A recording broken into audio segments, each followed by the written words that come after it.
দুস্থ অবস্থাটা দেখছস? দুর্নীতিতে বাংলাদেশ হয়ে গেছে গা। সবখানে খালি দুর্নীতি আর দুর্নীতি। কোনো ভালো মানুষ মনে হয় বাংলাদেশে আর নাই রে। সবার হান্টে এক আমাদের ধান্দা। ভালো মানুষ দু একজন থাকবার পারে, তাও আমার সন্দেহ হয় সব শালাই ঘুষ খায়। তুই কর ডিসি কস, এসপি কস, মন্ত্রী কস, এমপি কস, সব শালাই ঘুষখোর।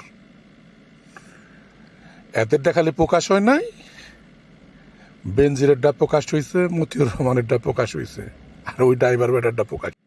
দোস্ত, আমরা তো সবাই ড্রাইভারের দোষ দিতেছি, পরিচালকরে দোষ দিতেছি। চেয়ারম্যানের খবর কি?